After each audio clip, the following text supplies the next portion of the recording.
Hola,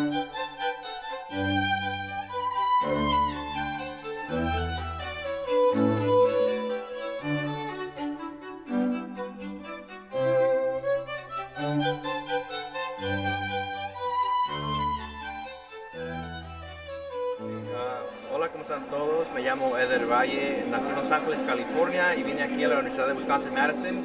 Me gradué con mi diploma de químico. Trabajo en un laboratorio y en mi tiempo extra decidí a ver otros diferentes artes para ver si podía hacer algo con mis manos. Y con muchos años de práctica, ya llevo 3 años haciendo esto, pero me sale bien bonito y me gusta porque la reacción de la gente siempre es bien poderosa, especialmente cuando viene la gente, los niños, y miran esto, y es algo muy, muy interesante que la gente no ha visto aquí. Si tienes que ir a Tailandia o a otros lugares, partes de Florida, para que mires esto, por aquí lo traemos aquí en Madison para que lo miren aquí la gente. ¿Me puedes hacer lo mismo en inglés? Okay. So, Yeah. go. Okay. Hi everyone, my name is Eder Valle. I majored in chemistry. I'm originally from Los Angeles. I majored in chemistry, and in my free time I decided to work on different designs to see if I could become an entrepreneur, because I didn't like the idea of just working a 9 to 5 and then retiring, so I wanted to do something else. So I did what any good individual would do. I went on YouTube and I practiced until I could do something like this. This is a lot of years of training to do this, but I really love to see people's reactions, and it's good because you don't have to travel abroad to see this. We're bringing it to Madison and inspiring kids and showcasing that fruit is still cool and there's a lot of art in it. Really, I don't know, I like it. So it's part of being an entrepreneur. So. Contanos un poquito de por qué es importante este espacio del Latinx Art Fair para ti como artista. Bueno, hay muchos latinos en la ciudad de Madison y es tiempo que mucha gente venga y se sienta que esta es su casa, porque en verdad esta es su casa, las calles son nuestras casas y estas artes de nosotros, y hay diferentes estilos, diferentes modos, y aquí hay mucha gente que tiene diferente pasión y lo enseña de diferentes formas, y me da gusto que estamos aquí en Overture Center porque es un lugar centro de la ciudad de Madison y mucha gente latina viene y me da mucho gusto ver eso. Now in English. Okay. And it's okay if it's not exactly the same. I'm trying to remember the whole thing, yeah. So I can ask the Ask the question question again. again, So why is this space of the Latinx Art Fair important for you as an artist here in Madison? I love the fact that we're here at the Overture Center. This is the central place of Madison, Wisconsin. When you come to the Overture Center, you're looking at quality. The whole building is designed beautifully. So when you see a lot of Latinos come here, they're showcasing their art, they're showcasing their own way of expressing themselves. And it's beautiful because we're doing it in a central location, and everybody that walks through here gets inspired. And they see different things that they haven't seen before. And it's at the heart of Madison, and that's where we belong. Wonderful. And the last question is, what would you tell people in Madison, people from the Latinx community and people in general, to know the importance to come here at the Latinx Art Fair and experience you and other artists? Es muy importante venir a estos eventos porque la representación es importante. Cuando la gente viene aquí, compra cosas con los artistas latinos y latinas, apoyan a la comunidad. No es como que estás yendo a otras tiendas grandes porque el dinero se va a otros lugares. Aquí el dinero va para apoyar a las familias, para comprarle comida a sus hijos, para comprarle ropa o materias para la escuela. Y eso es muy importante, la representación.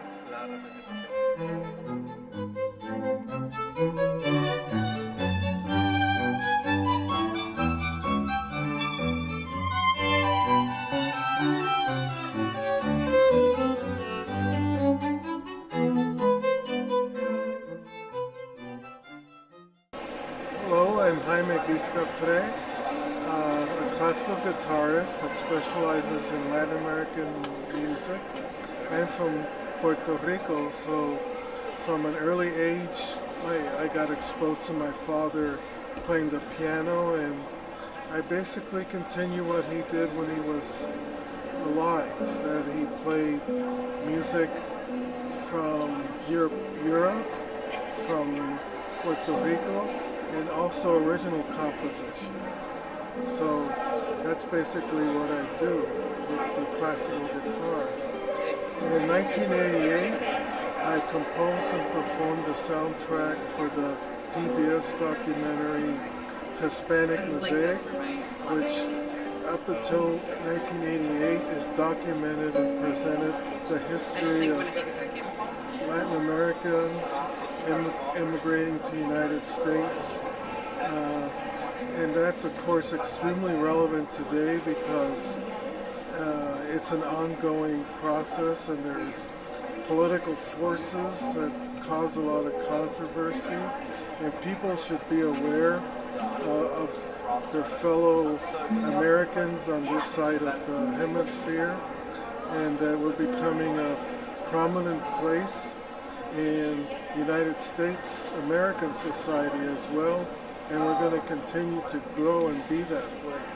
So it's a good way to get to know us by going to our arts, in visual arts and in musical arts, and it's part of the ways of solidifying our presence here in the United States. So let's build a little bit on that. I mean, why is the Latinx Art Fair an important space for you as an artist here in Madison?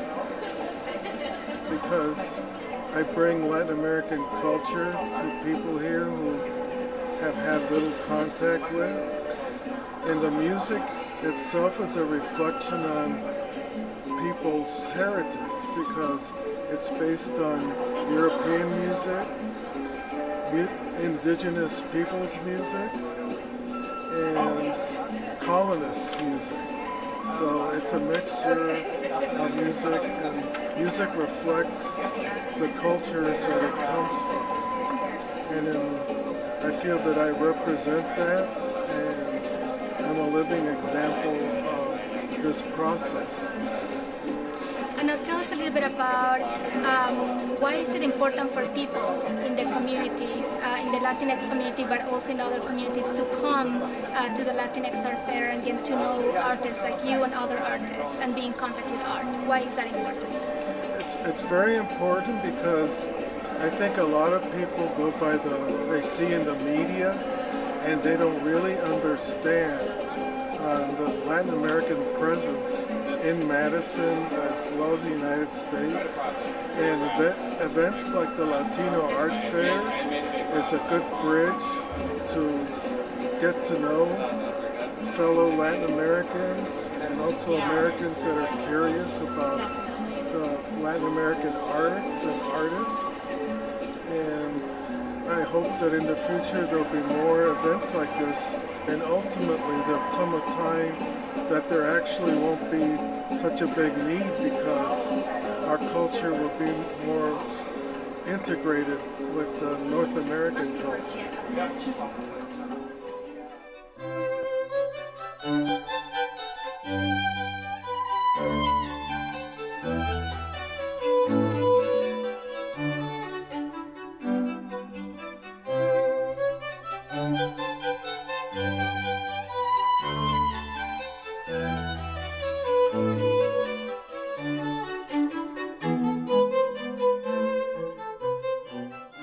So my name is Jonathan Pop. I am a local artist. I've lived in Madison almost my entire life. I'm 32 years old. I started photography about 2 years ago now. It's something that I've completely fallen in love with. I take pictures of pretty much everything in the Madison area that's ever been important to me, as well as, random events and occasions and anything that I find fascinating. So I'll pretty much take pictures of anything. And so tell us a little bit about why the Latinx Art Fair is an important space for you as an artist here in Madison. It's important for me because I'm very proud of my heritage. My grandparents immigrated from Mexico and moved to Racine. From Racine, my mother moved here. And so it's just been very important to me to connect with the local community and to make sure that we are all embracing each other and lifting each other up, especially in the current political climate. And so now tell us, why do you think it's important that people from the Latinx community and other communities come to this event and connect with artists like you and with art? Well, I mean, art in general is just important. I think everyone needs art in their lives. The Latino community has beautiful art and artists, you know, not just Latin-based art, but art from all sorts of aspects of life. And I think it's important that we show the Latino community that they're valid and that they're important and that they're appreciated and celebrated here in Madison as well as everywhere, you know. So I think it's important to embrace all art, all artists, but especially the Latino community, because unfortunately there has been a lot of pressure on our community lately, and we just need to make sure everyone knows that they are wanted and valid and, you know, important. Mm-hmm. And the last question, you went into this a little bit, but I want to have a little of a snippet of that too. What is art in your life, like as a practice? What is art for you personally in your life? Well, for me, art is everything. Art is passion, art is drive, art is what gets me motivated to do things. I have a day job that has nothing to do with my art, but it has everything to do with my art. Everything in my life is about what I am doing right now. I pretty much spend all of my free time doing photography, either editing or taking the pictures. And it gets me out into the community, it gets me to important events, it gets me experiencing life to its fullest, and I get to share that with everyone who looks at my art, because it's there, it was that moment, and it was, you know, what I experienced.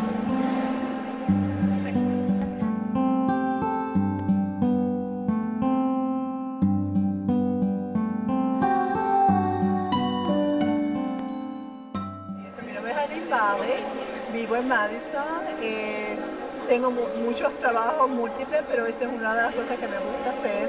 Mi negocio se llama Tabby Creations y yo me concentro en lo que llaman aquí landscape quilting. Es usando las telas como si fuera una pintura, como si fuera un diseño. Hay que hacer un dibujo y se hace, y tienen diferentes historias, diferentes significados. Mi nombre es Olivia Bravo. También vivo aquí en Madison y yo traigo una propuesta para Madison, aperturar un estudio de arte. Ellos son todo el equipo de trabajo que estaría participando en diferentes exhibiciones, y es como una escuela para fomentar todo el talento artístico que hay en la localidad y alrededor de Wisconsin.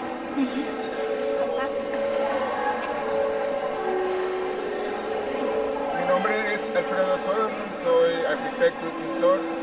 El objetivo de incorporarme a este equipo es dar a conocer la riqueza que tenemos en los países latinoamericanos en todos los ámbitos del arte. Mi propuesta es promocionar la pintura, la acuarela, los paisajes, que es mi tema favorito. Yo soy Carol Carvajal, soy educadora. La parte de arte la que llevo a los niños desde pequeños a encontrarse con esta parte de arte, lo que es el rascado, lo que es la pintura, la creación desde un cuento, y que ellos creen después desde el cuento. Y es maravilloso cómo ellos pueden plasmar todo lo que en verdad escuchan desde el cuento, y todo lo hacen sin darle estereotipos o dibujos ya establecidos. Ellos mismos pueden crear. Una pregunta, ¿todo lo que me están contando tiene un nombre, como una academia o algo así?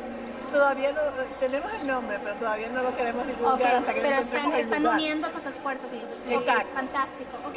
Si podemos seguir. Estoy apoyando el Centro de Creación del Arte para todo el talento que hay acá en Madison. Okay, fantástico. Si alguien más quiere decir.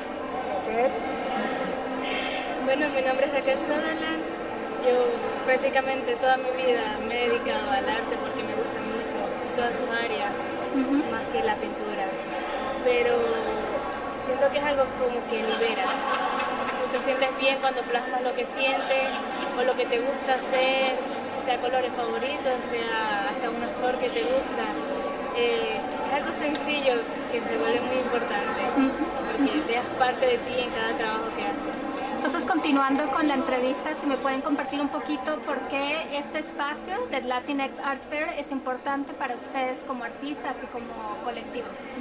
Bueno, el propósito también es dejarles saber que esto está pasando, que esto es lo que queremos hacer y divulgarlo, porque si miras alrededor de la ciudad, no hay muchas soluciones para nuestros niños latinos en que encuentren un lugar que puedan expresar su arte. Y también con los niños americanos de habla inglés. No hay muchos sitios donde ellos pueden expresar el arte, aprender en un ambiente multicultural y que puedan expresar el arte. Estamos perdiendo esa parte. Los niños ahora están enfocados mucho en la computadora, en la tabla. ¿Y dónde está lo manual? ¿Dónde está la textura y expresar esa creatividad? Y nosotros estamos conscientes de eso. Este es un buen lugar para que le da la oportunidad a cada artista de exhibir su proyecto, su talento y gracias por permitirnos estar aquí hoy en día. Si quieren compartir algo más de eso. Bueno, en resumen sería la palabra rescatar la parte artística, ya que todo viene dado por la parte de computadora, teléfono, que no se limiten solamente a la parte ya establecida o que ya viene dada la parte de unas pautas, sino que comiencen a crear otra vez y es el rescate del arte. Okay. Y aunque ya han respondido esto un poquito, les voy a dar el espacio para que puedan compartir un poquito también las otras personas.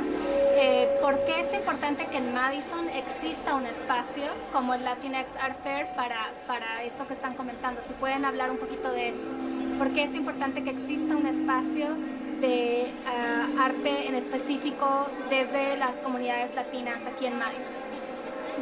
Pienso que está siendo una ciudad universitaria que es prácticamente una meca a nivel regional, puede en este lugar esparcirse la cultura latinoamericana y de esa forma aflorar a través de esta ciudad a otras partes de Estados Unidos y del mundo.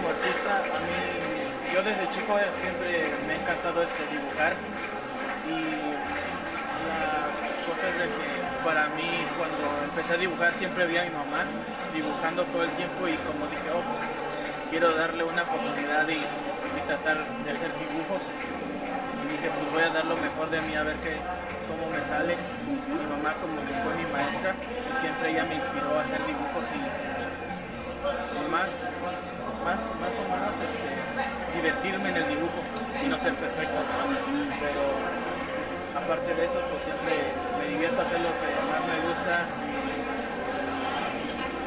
y sí es básicamente lo que hago en mi tiempo libre. Esta pasión que tienes por el dibujo te ha llevado a formar esta iniciativa, si nos cuentas un poquito de quiénes son. Sí, pues mi iniciativa pues, ¿cómo decirlo? Describirlo, pero me gustó mucho por la forma de cómo personas pueden ver los dibujos y yo enseñarles a las personas qué cosas increíbles hay allá afuera que no han visto, que yo pueda traerles un poco de mi forma de ver de otras cosas para que ellos vean la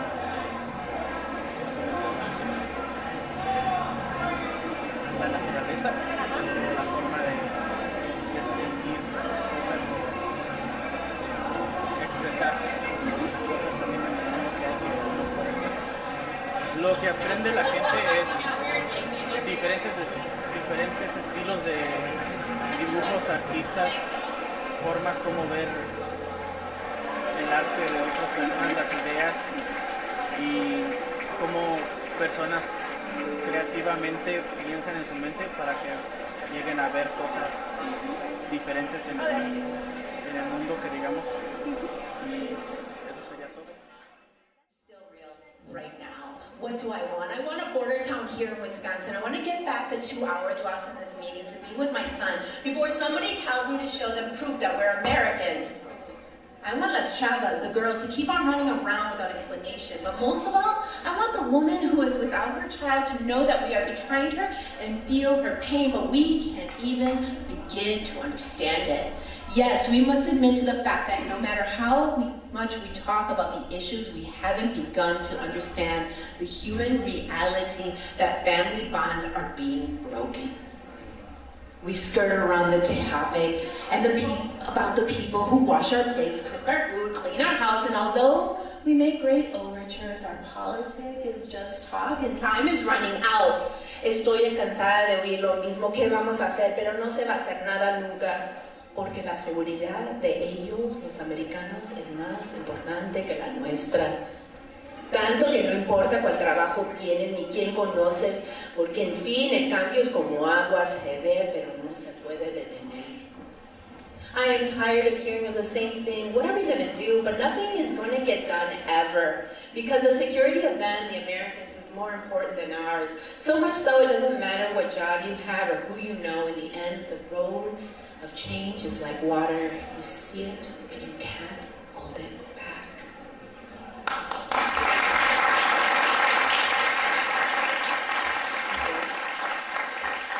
Next, I'd like to bring Fabu. Fabu has been probably the reason why I'm standing here on this stage before you. She's written several books. She's been our poet laureate as well, has revived the program from the ashes pretty much, and has been such a contributor. And through this journey, I was also witnessing her. It's hard when you're away from our country, from some of our ancestral country. It's hard to really own that. So I want to introduce her as an Afro-Latina poeta hoy en Noche en Vivo. Gracias, Fabu, ven acá.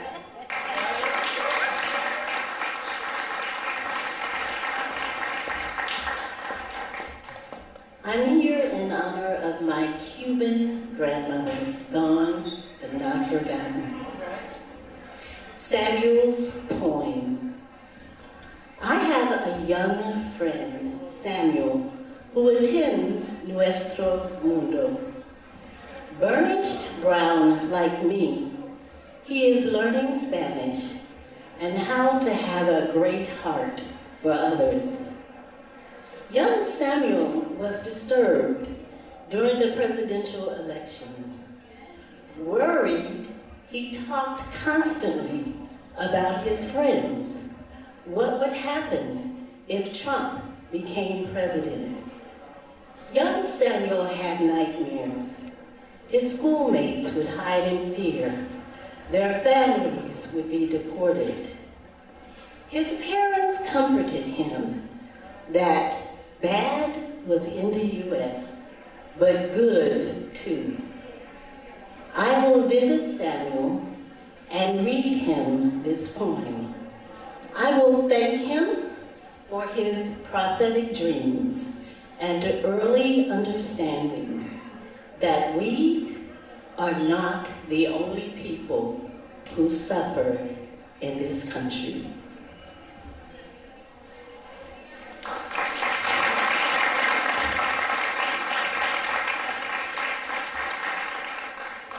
So yes, I have a Cuban paternal grandmother who immigrated to New York City and married a Geechee man from South Carolina.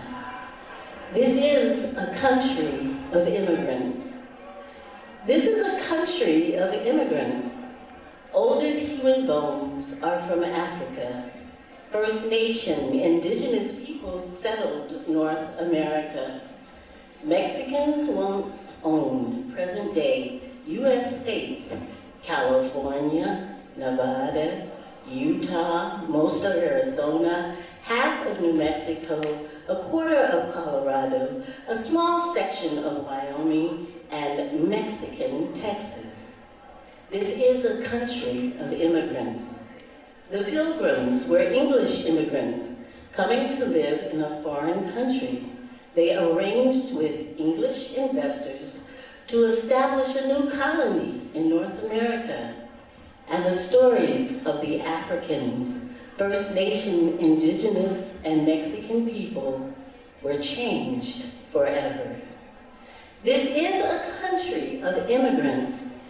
Immigrant was once a strong, proud, pioneering word when it meant Europeans flooding Wisconsin, the West, and across all of what is now the United States of America. Immigrant is like spittle in conservative mouths when it references any people from any place that is not inhabited by the right whites. This is a country of immigrants, always has been and always will be, as people move or are forced to move across time and politics and land where the soil welcomes and supports them, while modern hypocrites misuse their labor, abuse their lives, and deny their humanity. This is a country of immigrants. Long live immigrants, the lifeblood of the USA.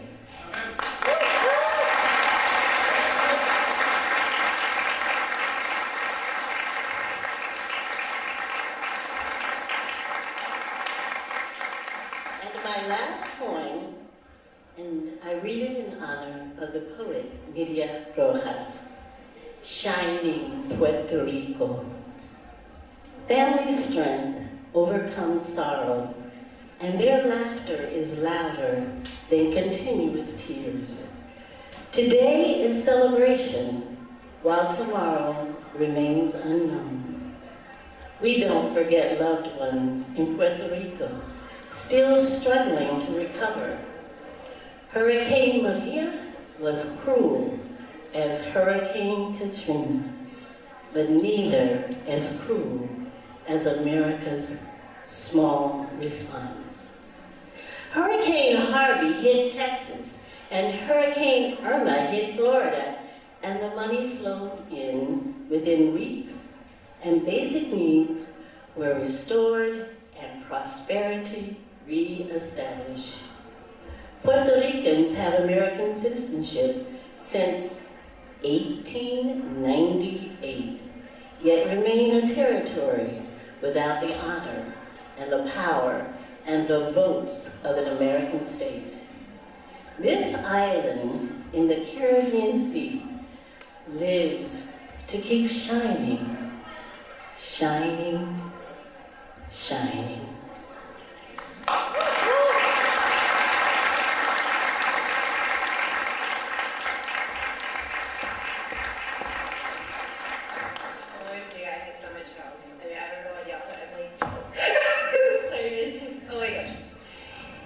And that's how I became a writer, a poet, and anybody can be a writer. You put pen to paper, you're a writer. You type on a typewriter, you're a writer. You type on your phone, you're a writer. You just gotta claim it and know it in your heart, you're a writer. And those are the stories. The stories shape us, right? Stories shape us, they shape our history and who we are and how we come here. And through oral traditions, we pass it on from one generation to the next. And so I wanna talk about the next generation, and she's coming right up. This is Alanda Kichol, and when I met Alanda, it was a Women of Color Network luncheon. I was so late. I'm like, I don't know, really, should I go? I'm like, yeah, I want to know who this new woman is that they're honoring. She's getting a scholarship. I'm like, hey, and I don't know if you remember that. It was at Madison College, and this was years ago. And I'm like, okay, vamos a ver. I want to see this new gen. I want to really know what the millennials are talking about. She's a DACA student. So without further ado, this is Alanda.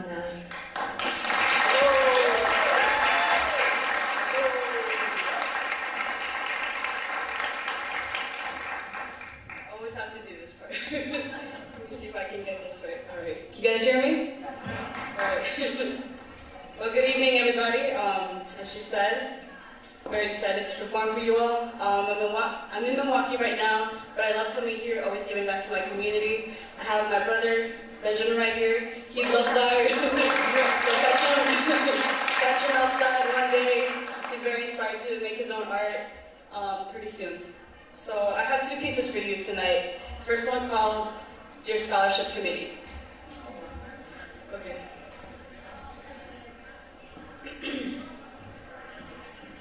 Short essay question. Please limit yourself to only 500 words per question. Please tell us about yourself. Who you are, where you come from. Me? You want me to talk about me? No. Let's change the tables around for a minute. First off, thank you. It was hard to... Let me tell you how hard it was to find you. It's been hard in my life trying to find this education, but in reality, it's been a limit, a speed limit, with a time limit. Ever heard of No Child Left Behind? The schools have said it so much that it's starting to get overwhelmed out of their own mouth.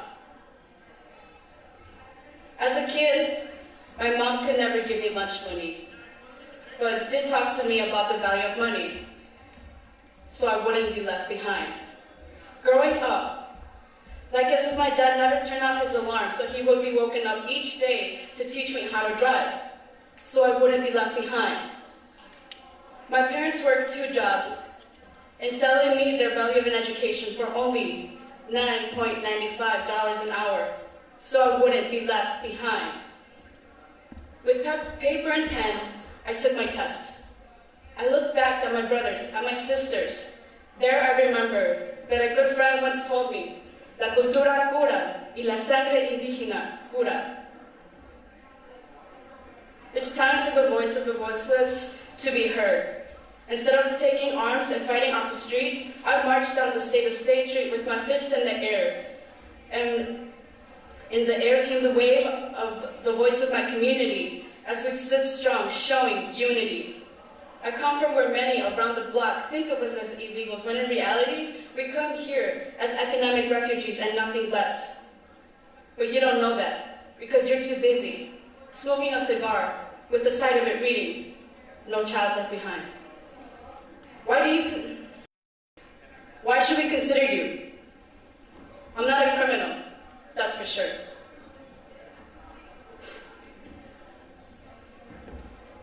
I'm not a gangster, I don't bang. I'm not a hustler, I don't slang. I'm a student with the movement. Coming from a high school where in my time, students had to drop out of their students had higher dropout rates than their GPAs. I'm the key to the key in making sure that they don't only do the talk. We go out of the textbooks and making sure that we also do the walk. Is it not enough to drive the roads of our country that doesn't like us? We see, we hear, we read about the media that betrays us. Is it not enough that we want to be at a place and want a piece of peace and tranquility? Is it not enough that while you're fighting, is it not enough that while some of us are fighting and coming out of the closet, there are some of us who are fighting and coming out of the shadows? Is it not enough? What are your career goals? Why are many people considered, while so many people are fighting, why are we always considered the third circle? How much longer are we going to let that white man in office sign and talk about us like they did in that one journal? My career life goal is to not only be una hermana, a scholar, but also a tía, a madrina, amiga, amor de vida, a prima, la mija, la consultora, la jefa, la dueña. But how is this going to ever happen if we're not doing enough to stop ICE from deporting our loved ones? Tell me about a personal achievement. Today, as a documented first-generation mujer chingona, I've been embraced to consider 3 aspects of my life: who I am, where I come from, and what I want to do in life. Technical difficulties. I'm done with being too comfortable. I'm done being far too comfortable with the right to remain silent. Dear Scholarship Committee, my personal achievement is when I see my textbook read by others who look like me, while they say present, while I give them a seat in my lecture hall. The day will come when they feed their hunger for knowledge under where we once were like and how we became free. Dear Scholarship Committee, please consider me. Thank you.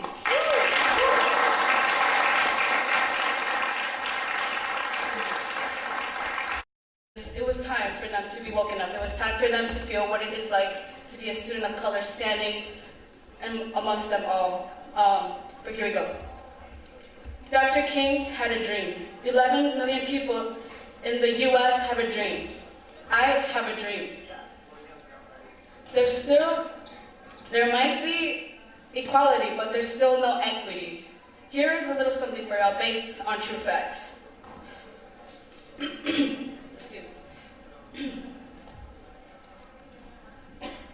Democrats and Republicans, a road to citizenship. No justice, no peace. Military service. Illegal aliens, early arrivals, Cesar Chavez, white men, graduation, workforce, financial aid, arrests, protests, huelga. What do you see by looking at us? Unsophisticated? Uneducated? Untalented? Growing up to be the criminals of tomorrow? Getting faded? Gang affiliated? As someone whose name never gets stated? The time is the boss. The time is here now. Time is running out.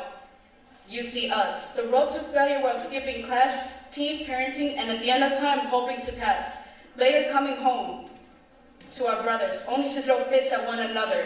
How could it be we already forgotten to look over each other without our father as we did before and just shared our markers?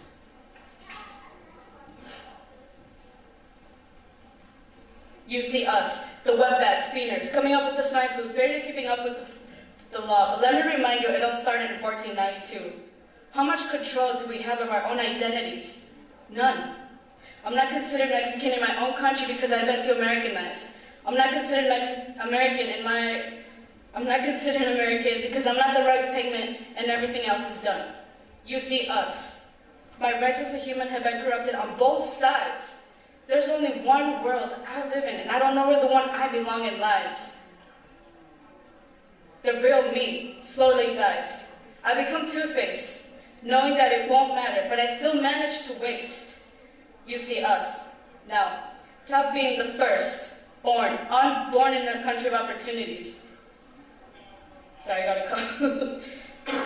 Country of opportunities. Having your younger siblings watch us down, having your younger siblings break down every barrier in our way. Yet, day by day, all I see is this place filled with the minority, not being able to get the same benefits because our parents made love in a different way. If only the world would be blind, our years would be the most used sense to determine the future of a life.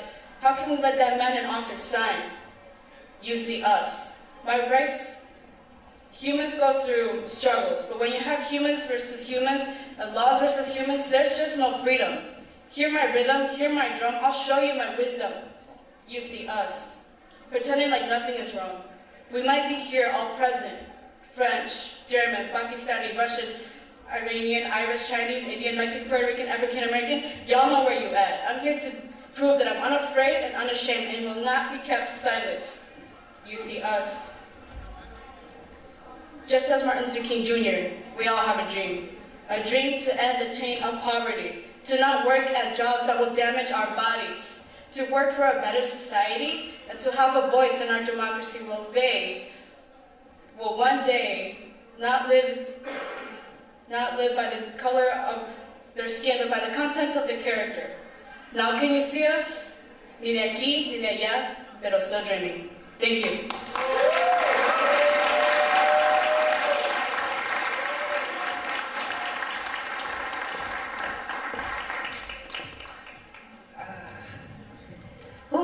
El serpiente se calienta. Es caliente dentro de la barriga del serpiente. It gets hot inside the serpent's belly, doesn't it? What's so beautiful about Cultura, about Chicanoism, Latinoism, indígena raíces, and our stories, is that we take the ordinary moments and make something anew. Take, for instance, what I thought of when I was waiting for the bus.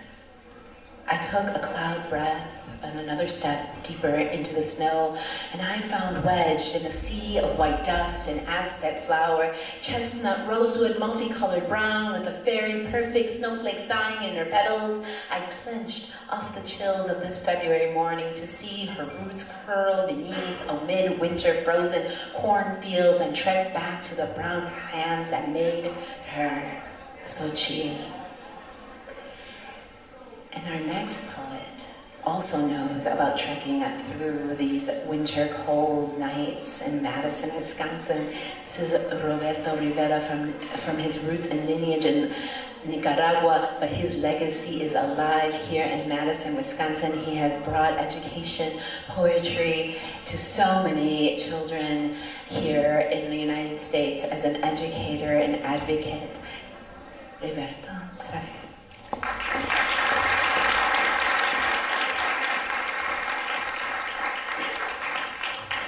Good evening. Buenas tardes. My name is Roberto Rivera. It's good to be with you all here today. Before I jump into my piece, let's give another round of applause for all the organizers, these amazing poets, all the artists out there, all the volunteers in this space. Thank you.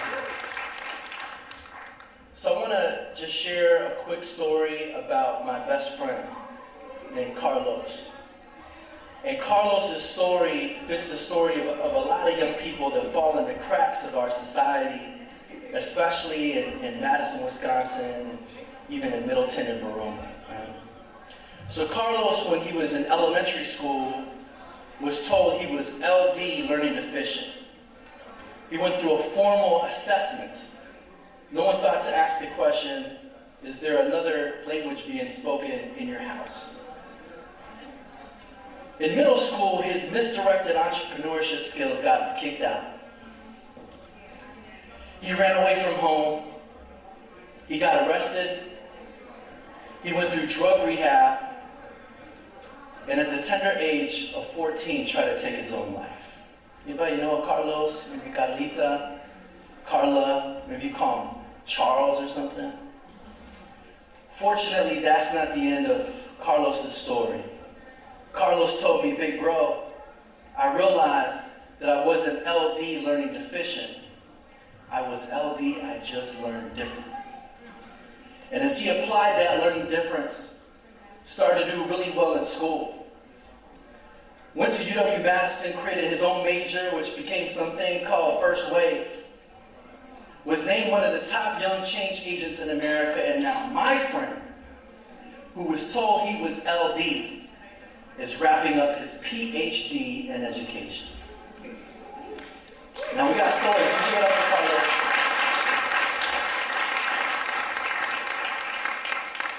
We love to tell stories. I could tell you the story about Yetseni Gonzalez in Chicago, Alondra Kichal here, who was going to school in Milwaukee. Young folks who are thriving, kicking butt, and taking names. But I wanted to share the story of Carlos because it's very personal to me. It's not just the story of any Carlos, but the story of Roberto Carlos Rivera. This is my story. And so it's been quite a hike through the cold wilderness. It's been a transformative piece, going from a helpless and hopeless kid to a helpful and hopeful adult, although you have to confirm that with my wife to see if that's really true. She's here. What's up, Jen? How I went from being this dope dealer to what I call myself today. I'm a hope dealer. I'm a bona fide hope dealer. We got some other hope dealers in the room. I know we have Miss Papu over here. Alo. Make some noise if you feel like you might be a hope dealer. So a lot of this transformation for me came only because I had wonderful mentors in my life. People to journey with me. People who could see the sculpture inside of the stone and who could help you to see that sculpture as well. People like Ed Holmes, Juan Jose Lopez, Jose Madera, who's here, Mark Freire, many other people. So I want to honor them and also honor the influence of Latino culture and hip-hop, which transformed my life. To understand that hip-hop culture is different than the industry, right? The culture is about giving young people a voice. about empowering them to become creators, to transform their environment, whereas the industry is more corporations trying to silence young people's voice and identity, trying to get them to become consumers and getting them in the mindset to uphold the status quo. So I want to do a piece. You want to hear a little poetry? Say yeah. Yeah. You want to hear a little poetry? Say oh yeah. Oh yeah. You want to hear a little rap thing? Say that's right. That's right. They used to say I was LD, unable to learn. But when I graduated from college, boy did those tables turn. They used to say I was a drug dealer, corrupter of the pure. No one could see my dreams to be an entrepreneur. Man, I went from being in classes where kids was drooling to getting a 4.0, tell me who was they fooling. Howard Gardner talks about a theory called multiple intelligence, but hip-hop's been living that for over 30 years, just look at the elements. But I used to think that hip-hop was all about cars, clothes, and getting paid. The media blinded me from the true foundation that was laid. But I remember the day that learning began to awaken, reading about Bambaataa and the historic Zulu nation. Who would have thought the youth of New York could break the silence and use the breakdance to help end the gang violence? Herc sparked parties in the park and it was more than a rumor, and simultaneously prove we're more than just a bunch of consumers. Bam brought the funk and the message was the truth. We learned to overcome oppression by connecting to our roots. But growing up, why wasn't folks showing us this hip hop from the start? The same folks that didn't see it as art, didn't see us as smart. But hip hop taught me that my intelligence is something that can be harnessed and helped me to tell my story so my soul wouldn't be tarnished. It unveiled my potential and helped me to see my dream. I only wish I would have seen that before the age of 14. Before my self-esteem fell through the floor. Before I cussed out my mom and I ran out that door. See, I used to sell drugs to prove that I could be loved. But hip-hop taught me being true to myself, and God is really enough. Writing to me is what freed me. It was my therapy. It helped me to get out all the venom that would have left me just perishing. I reinvented myself and showed the world I had strength. Whereas the labels I once bore used to make me want to walk the plank. I remember that day I took a dirty knife to my wrist. A kid feels like if he doesn't have a voice, he might as well not even exist.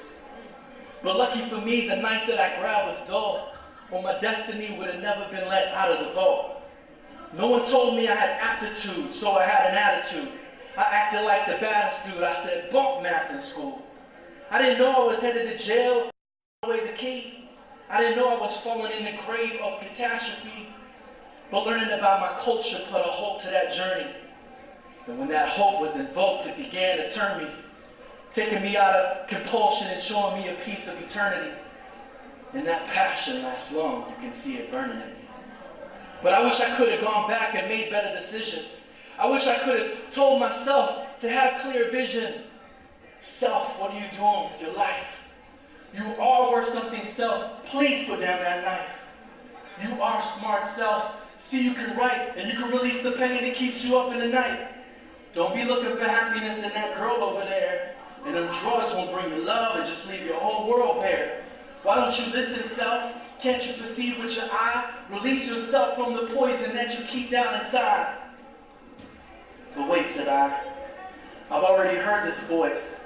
Through my parents and teachers, but faint because of all the other noise. Had they made the choice to speak to me using my frequency, I would have understood what they said more frequently. You don't go speaking Swahili to an African without a translator. Speaking my language through culture was the emancipator. It's the disconnect that's in effect that's the reason why we're failing. If we can make this connection, we can begin expecting to see it unveiling. You see, the biggest gangbangers are really community organizers who don't know they have that option. And those drug dealers could be future business leaders, but they felt they got dropped in the jungle where the rumble makes the path kind of hazy. Let's show these young folks we got their back without looking at them crazy. Because even if they want to be like Suge Knight, living the hood life, it's never too late to escape and learn to live the good life. No more revolving, no more name calling. We either part of the solution or contributing to the problem. Today's the day where we draw the line. Today's the day we save another brother or sister from doing time. But first we have to take off our misconception of hip-hop, like we're taking off handcuffs. If you're with me at the Latino Art Festival, then somebody put your hands up. Thank you all so much. Be blessed.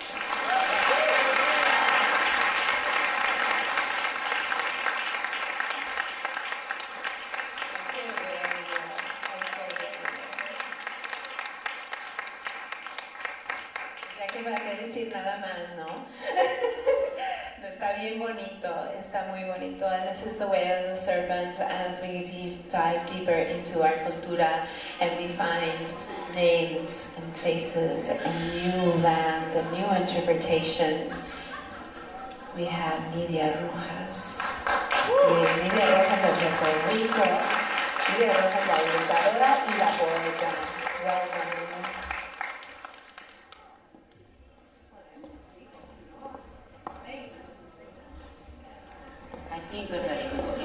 Bueno, buenas noches todos. Gracias por venir. Incluso yo que estaba para leer hoy, cuando desperté esta mañana el día estaba tan... pero llegué aquí y miren aquí toda la gente preciosa que estoy viendo. Yo no sabía, I didn't know Fabu was going to read her poem. So because of her, so it's your fault. I changed the order of my poems a little bit. The first one is titled Documentary.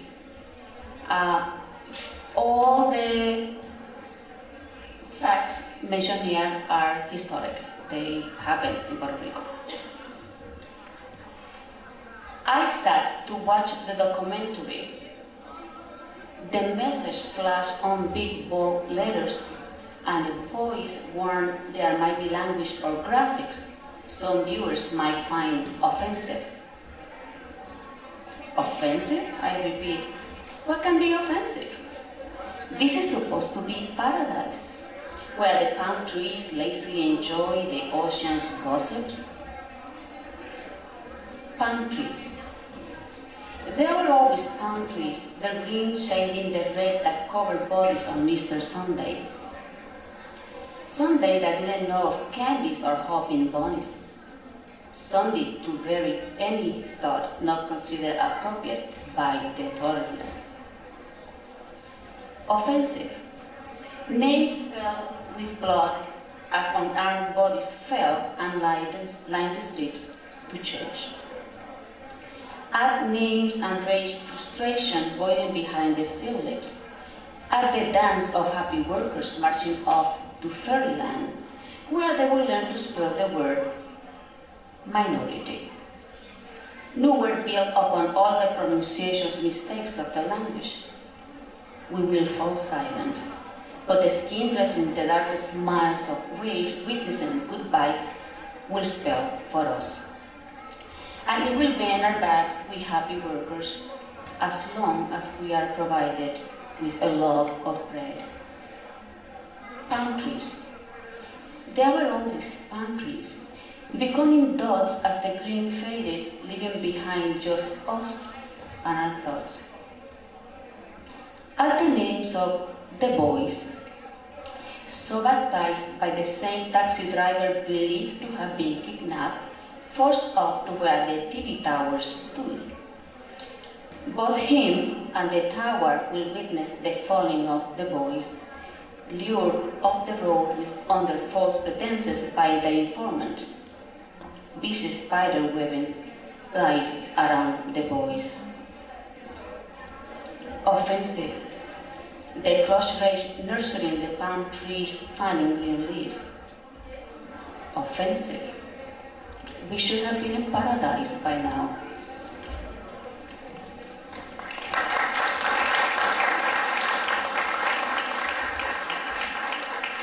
The next poem is called Randomly. Madam, is this your bag? The inspector politely asked. I answered yes, and he requested I open it. Behind me, an Asian-looking woman awaits to go through the metal detector. I saw her earlier, drinking coffee at the cafe. Hard not to notice. We were the only ones with black hair and a foreign accent. The inspector moves shoes and socks around. The bag containing personal hygiene items sinks to the bottom of my suitcase. What do you see in there? I ask.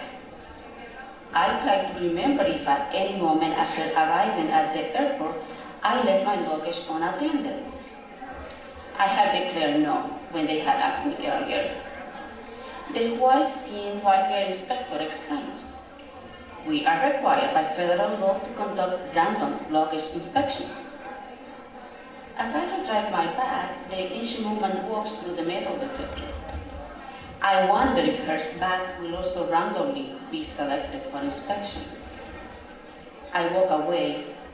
Blonde-haired heads begin to move around me again while my bag trails behind me on its wheels. I walk away, search for the exit from which the airplane will be departing, randomly looking over my shoulders. Thanks.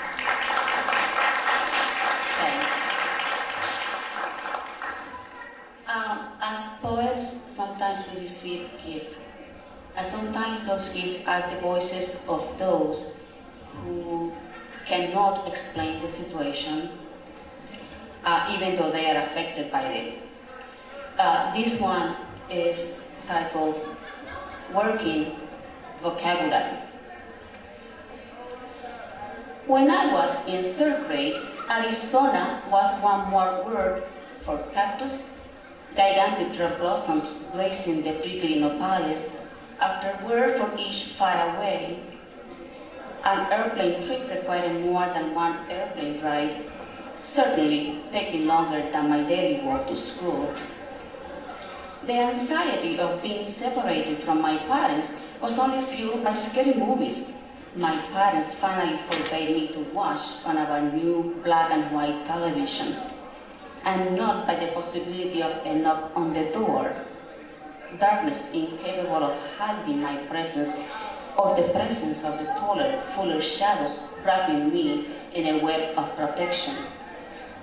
Back then, those who knocked at our door were our friends. The words Border Patrol didn't even exist in my daily vocabulary. We knew, by name, the officers patrolling the narrow streets of our town, even though we only saw them obtruding our street every so often. Our quiet street. No guns, no drugs to create pain, fear, and chaos. That they knew who we were and where we were was rarely cause for anxiety. It certainly would not have caused me to write when my 3rd grade teacher assigned a composition, Las familias deben estar juntas. Families should be together. That was taken for granted. And I would never have felt the necessity to write the warning. Nunca vayas a Arizona. Never go to Arizona, even if the tall blooming cactuses entice you with their big red bewitching blossoms. The moonlight will quickly turn them into red flags, calling out, danger. Thank you.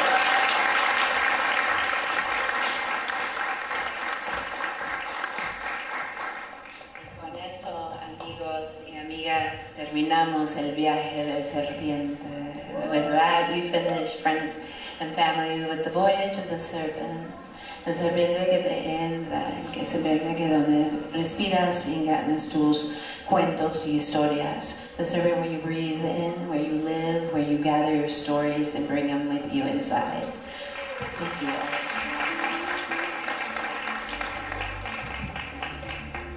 Hi. In a few minutes, we're going to have Dopitera with Richie and his band. My name is Ananda Barilli. I'm the vice chair of the Community Advisory Board for the Overture Center, #Latinos in Leadership. Welcome, everyone. I hope you enjoyed the program so far, but I wanted to, I think I wanted to introduce our Overture Center new executive director, Sandra Gach. Please, Sandra, come over here. Yes, a round of applause. And she has a few words for you. Gracias. Buenas tardes. Good evening, everybody. It's my great pleasure to be here and welcome you all to our home. I'm an immigrant, you can hear it. I'm an immigrant from Europe, from what used to be Yugoslavia to Canada, and as of a few weeks ago, an immigrant to the US. I look forward working with the community, in the community, and for much more of inclusion. Thank you. Thank you. Hashtag immigrants in leadership, right?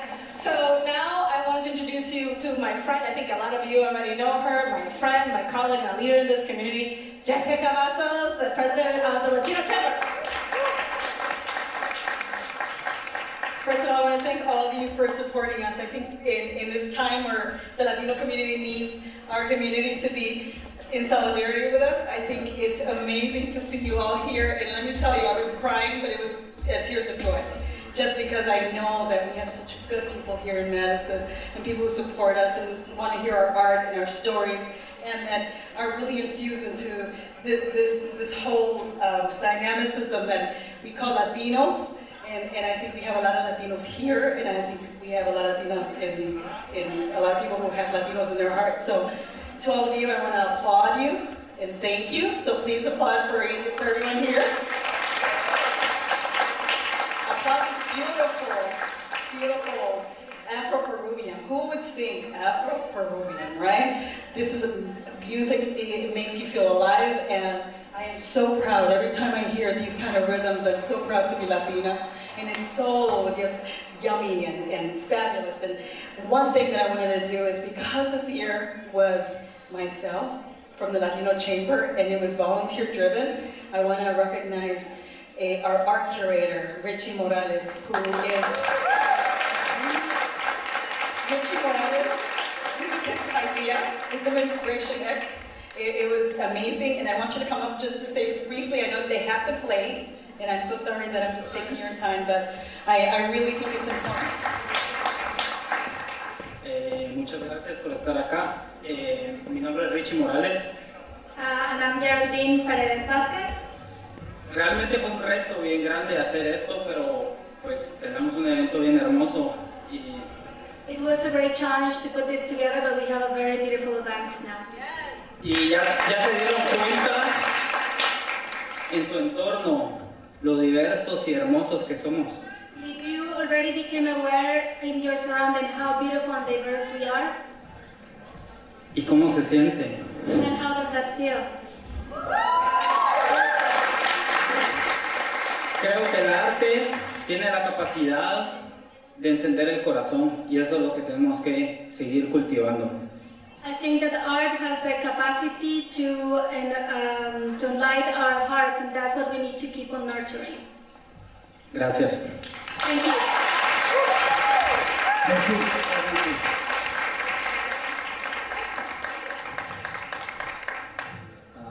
And we are Golpe Tierra. Thank you, everyone.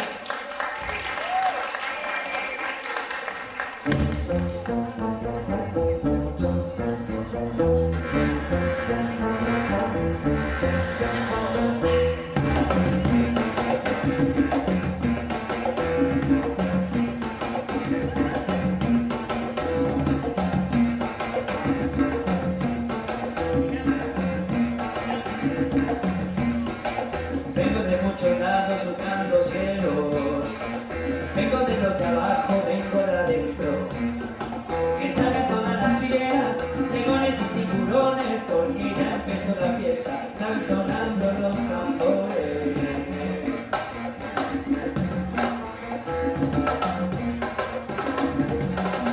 Hoy hacemos un llamado a los perdedores, que les den una lección a los ganadores. Y que salgan para la calle, donde la verdad se esconde, que en la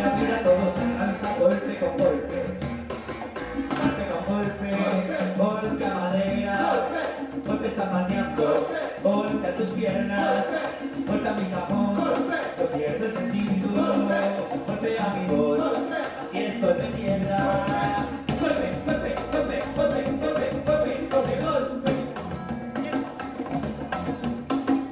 Golpe, golpe, golpe, golpe, golpe, golpe, golpe, golpe. Es momento de alcanzar un acuerdo entre las masas, que la tierra ya no está verde y todo está en llamas. Es momento de alcanzar un acuerdo entre las masas, es posible cambiar el mundo si tú no bailas conmigo. Golpe, golpe, golpe, golpe. Vamos, Amaru.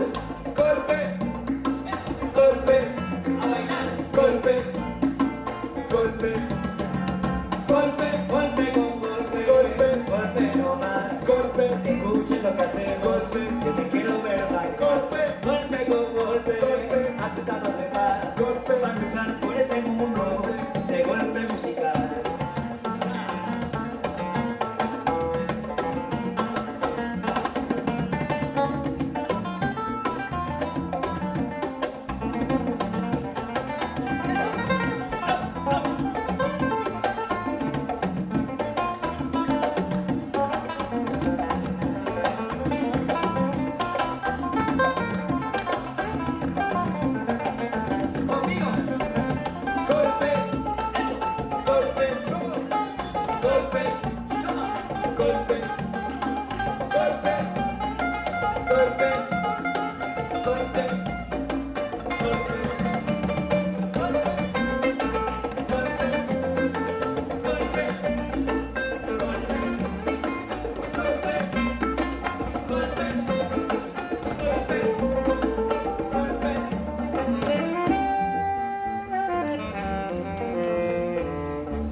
Es momento de alcanzar un acuerdo entre las masas, que la tierra ya no está verde y todo está en llamas.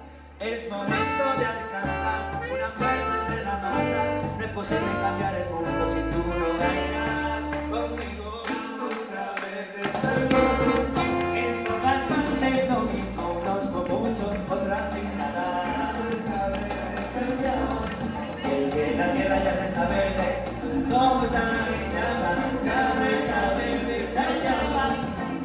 Siempre queriendo con buena música, para que se tenga en cuenta.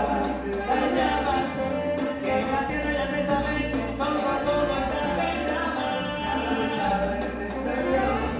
Si seguimos cultivando lo mismo, no se está en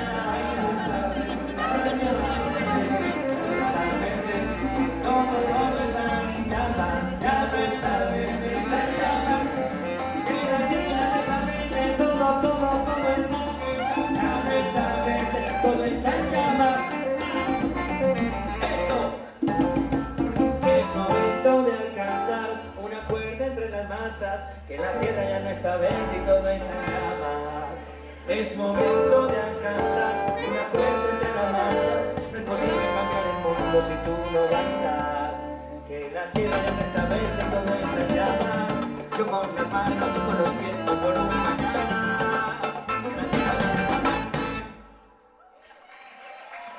Vuelta en tierra, thank you. Entonces, inicia la cumbia, por favor.